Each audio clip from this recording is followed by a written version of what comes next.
3, 2, 1. Right, so... Yes. Oh my god. I send you a microphone, and all you can do is abuse it. Listen, it's purposes. Wait, you actually sent him a blue Yeti? Yeah. Dude, you are a true friend. You're the real MVP, man. Yeah. Thank you. We complained about the postal service for like 20 hours straight. Yeah, because I sent him the microphone, and they fucked up the shipping. Oh, it's lame. Dizzy, I don't know what you're doing over there, but it's making a lot of noise. I'm moving my microphone. Okay, all right. Get off my back, child. Well, I'm older than you. Fuck off. I'm... You're richer than me. Well, yeah, because I have a job. I don't. Yeah. Who's winning now? Me. So, hey everybody, welcome back to Small Time. We have Reebok Thom. He's our guest today. Hello. That's not his channel, Joe.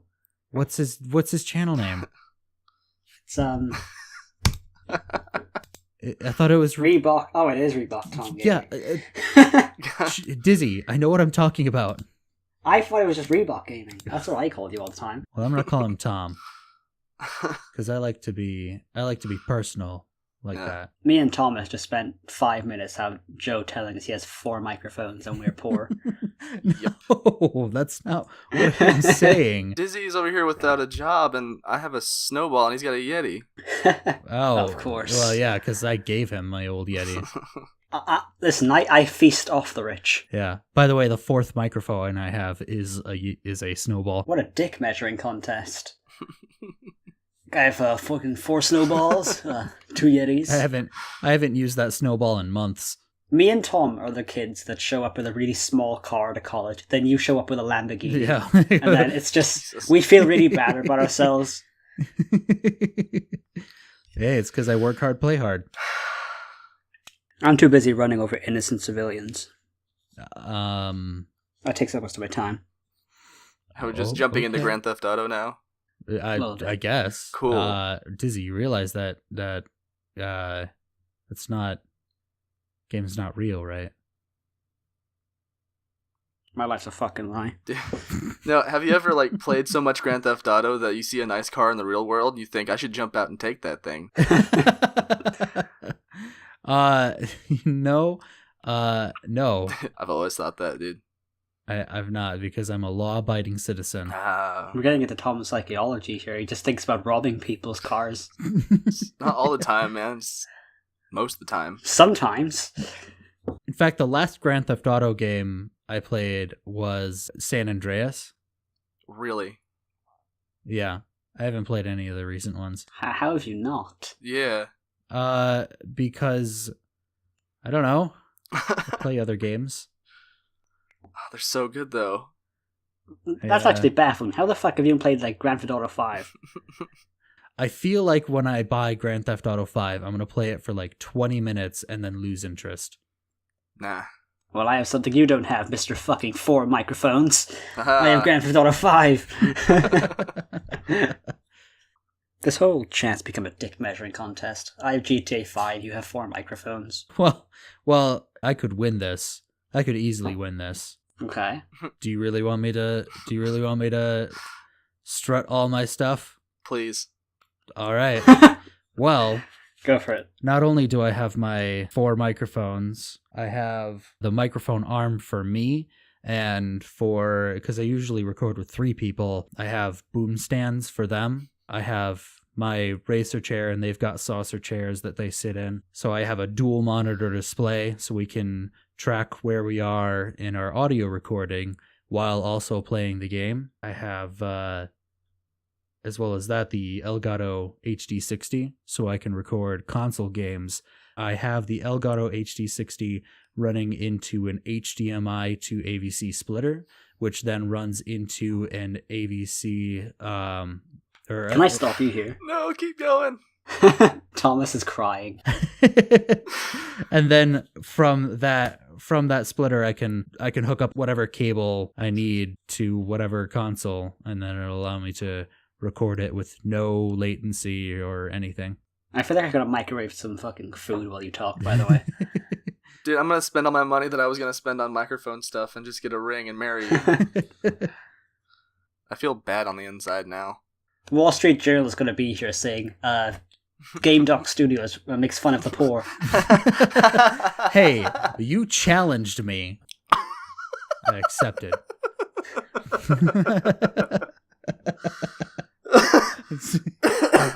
Shit. I have tears in my eyes. You're making all of our fans feel insecure. I'm sorry.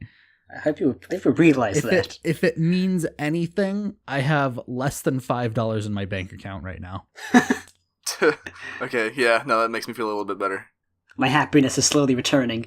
God, I have no money right now. So, Reebok, Yo.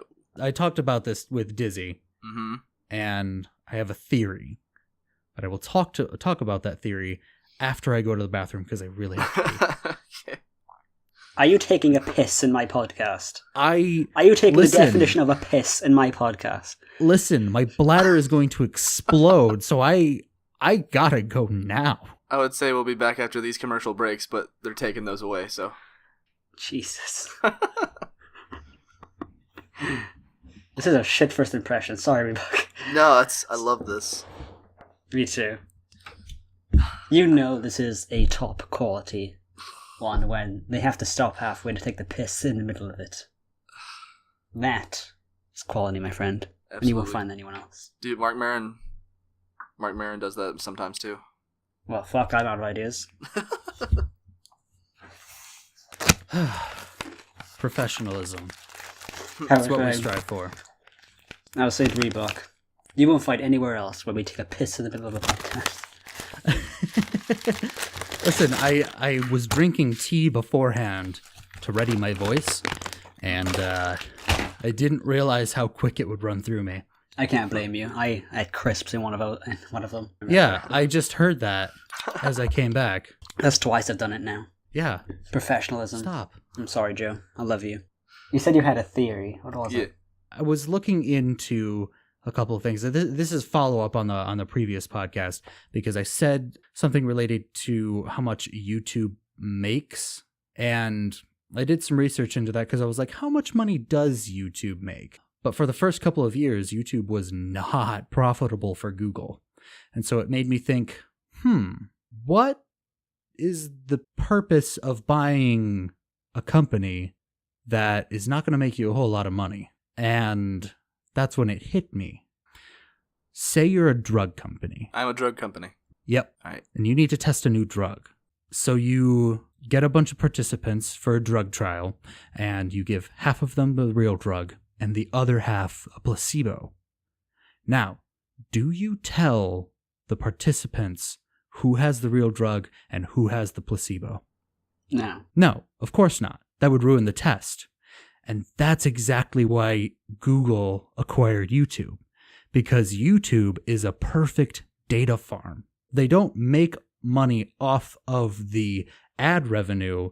They're making money off of the data they're collecting from those views, because they can calculate, okay, this kind of person watches this. It accumulates more precise marketing strategies that they can then sell off to other companies. That's my theory. That's why they first bought YouTube. I was looking at my Twitter. What did you say? You blew my mind, bro. I'm kidding. I gotcha. You, there's something as you were speaking, I actually thought of something. You remind me of Keemstar. What? Really? And the reason why is because every time he does a podcast, he always comes up with this wild, conspiracy theory. I don't think I'm crazy. I'm not a crazy person for thinking of this. I think What it's a crazy person would say. No. It's a perfectly logical conclusion to draw to. It makes sense. Because, when YouTube releases a new algorithm, they don't tell anybody. They don't tell anyone that they're going to do that. Because if they You're if they sounding told exactly people... like Keemstar. No. Shut up. If they told people, then that would ruin the experiment. That's the point. No, I can totally see what you're saying. It's the way you're saying it that's making me laugh. Yeah, it's... What? Your words make sense, but your voice sounds really far-fetched. No, because Dizzy is attacking me on this. I'm That's not why I have to attacking get all you. defensive. No, you're not listening, guys. He's not listening. Oh my god. He's being an asshole. That's what he's doing. I'm sorry. I love you. Oh my god. I think There's tears in my glasses. Thomas explained it really well. You're not listening to me, guys. If you think about it from this direction. No, if you look at this chalkboard I have with all these lines and curves. He's got like a fucking cone hat. Made out of paper so the FBI can read his thoughts. YouTube is actually building an army from mole people. From mole people.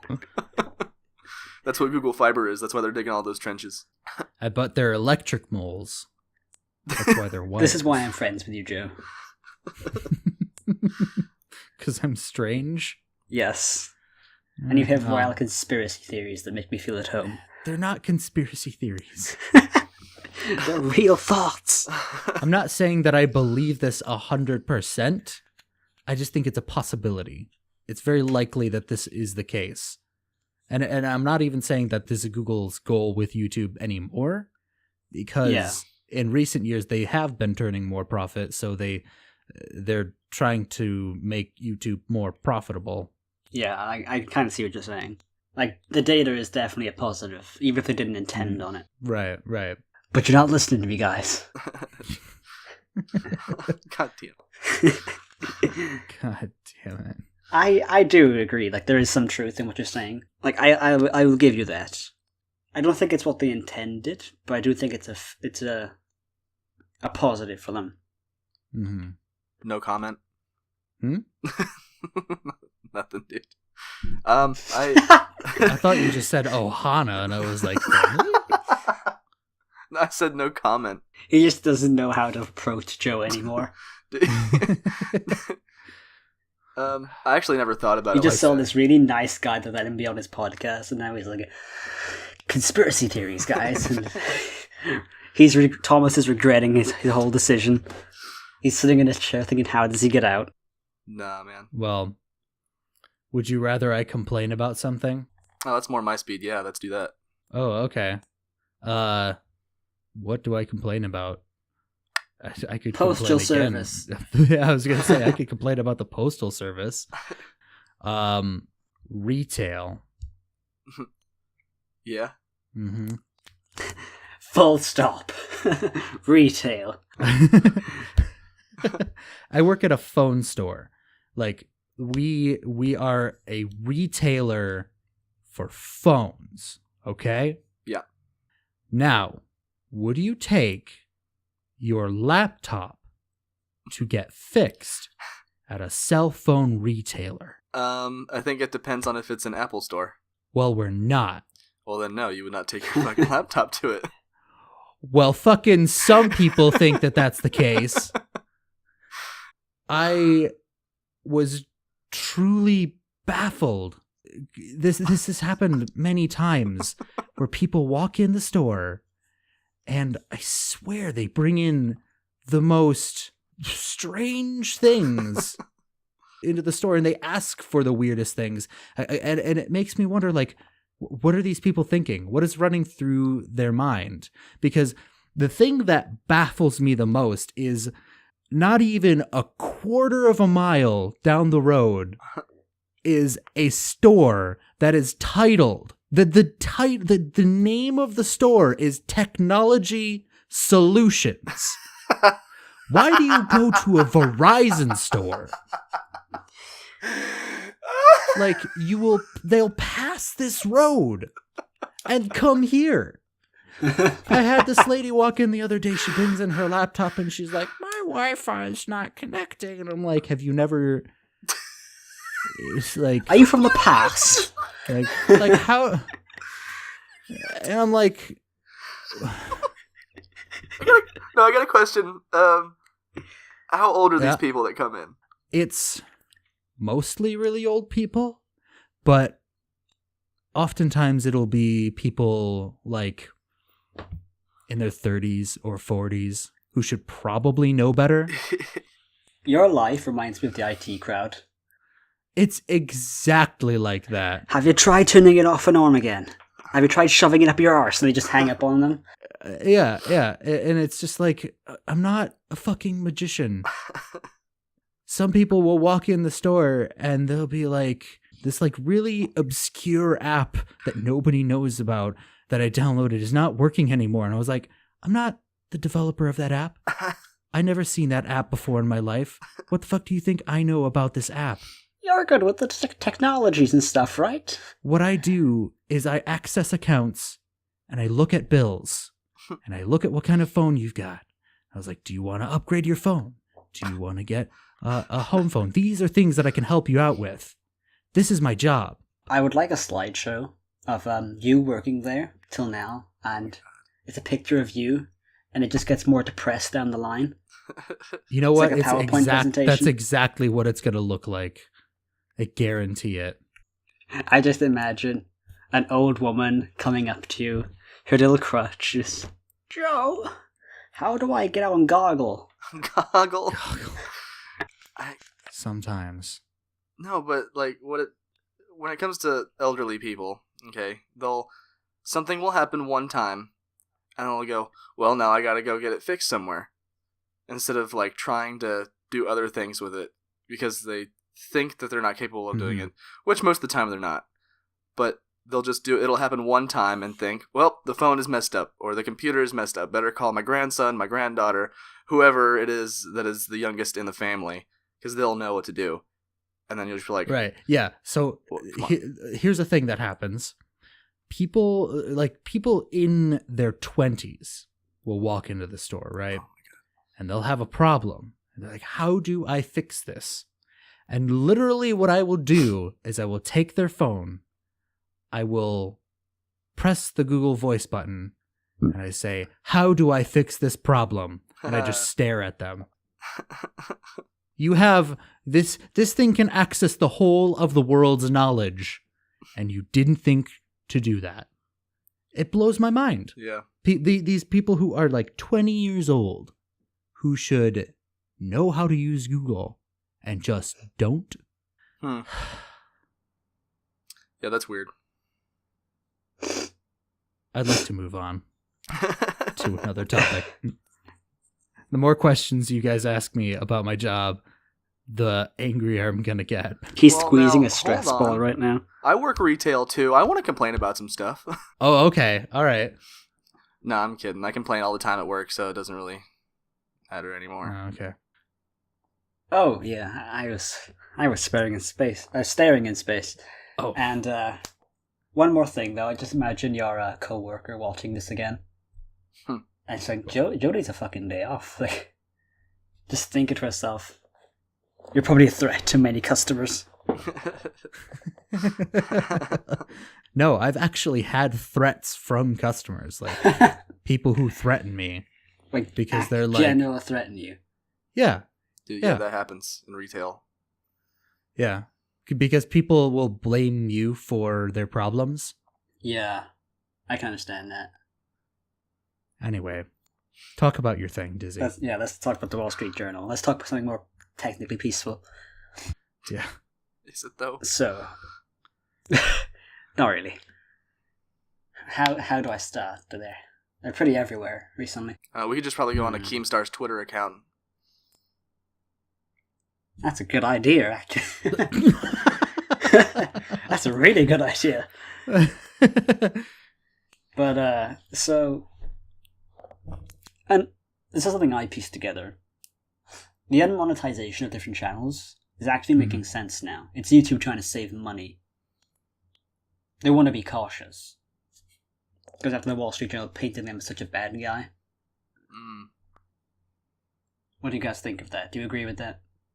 Yeah, well, for the audience, I would say start from the beginning. Alrighty. Well, the Wall Street Journal have been going to specific companies, showing screenshots, saying, your ad was placed on this video, which has, like, not a very friendly title, contains, like, racist, terroristical videos. I'm saying your ads are placed on this. Why are they placed on it? You should pull out of YouTube. And companies are actually, they're falling for it.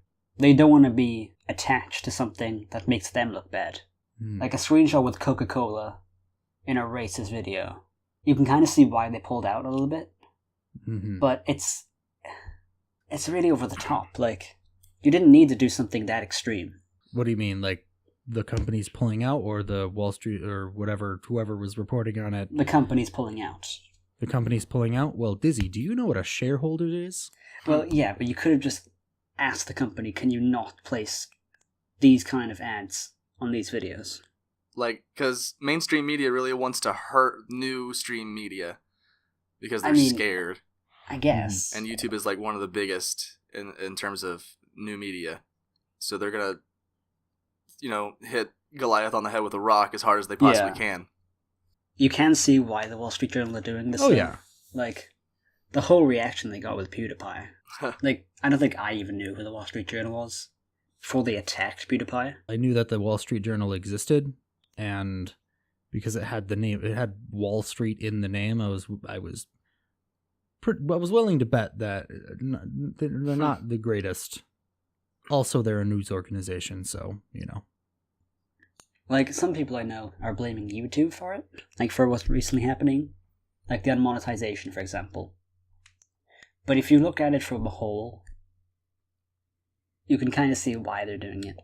Absolutely. They're trying to be extra cautious. Yes. And that's completely understandable. Even if some channels are losing revenue, it does save YouTube's face. How about we talk about the ads that are staying on YouTube because they're seeing through the bullshit? Yeah. Yeah, who would I'm that pretty sure be? Dr. Pepper is one of the major ones still on there. I'm seeing a lot of insurance agencies still rolling ads on there. Insurance agencies? Yeah. That's weird. I've seen the small little advertisements trying to get in on it now. Like, YouTube kind of needs ads now. Since they've lost their major players. I think the little small companies are like, this is a good time to get advertising. I would be interested in knowing how much money is YouTube making off of sources other than ad revenue. Like off of like YouTube Red, for example. How much money are they pulling from that? From what I've heard, not a lot. I have no idea. And that's why they're starting their new YouTube TV deal. Mm-hmm. I mean, they lost that PewDiePie series. That too. Scare PewDiePie. I heard that was really good, by the way.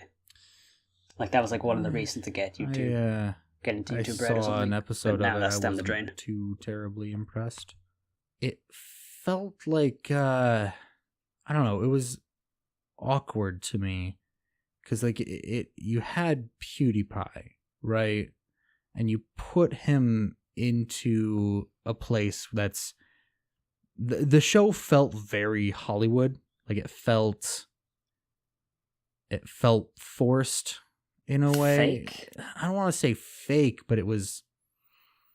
I've never seen the I don't. show, so I can't really don't know. comment on It was just weird to me. Yeah, I think I know what you're talking about because I watched the one they have that's like free to watch, and it kind of seemed like it was like PewDiePie almost had nothing to do with it other than him being in it.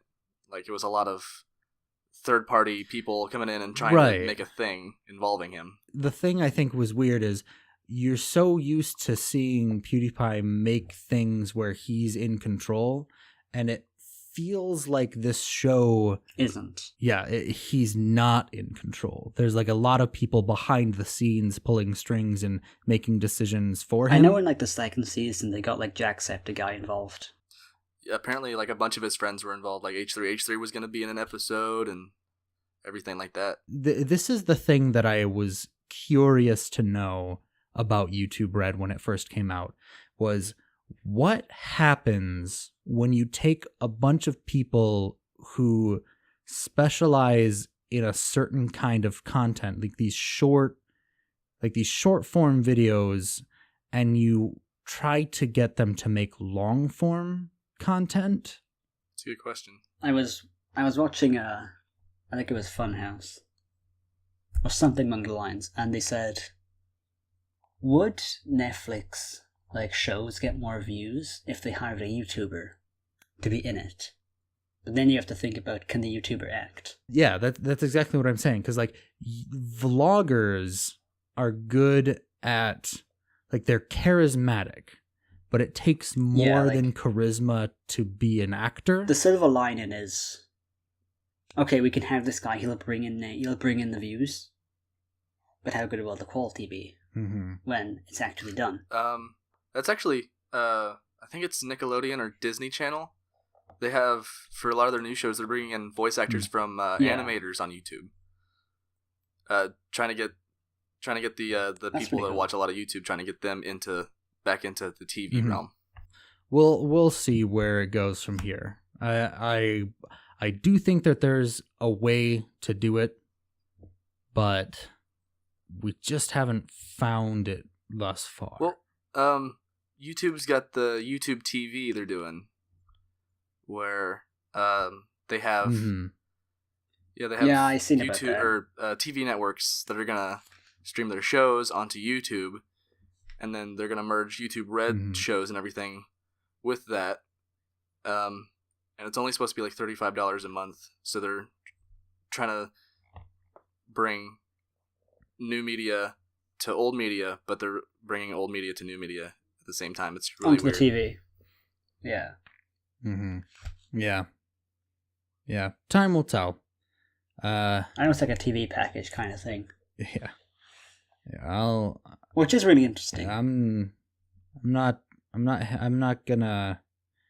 hedge my bets on this one. I'm not gonna say one way or the other how well this is gonna work out. Because I don't know. I just don't know. So Thom, yeah, have you enjoyed being here? Absolutely, man. I haven't had a riveting conversation like this in a long time. Yeah, like, I really enjoy it. I get to complain about you a lot. I get to just complain in general. Yeah, well. Just about everything.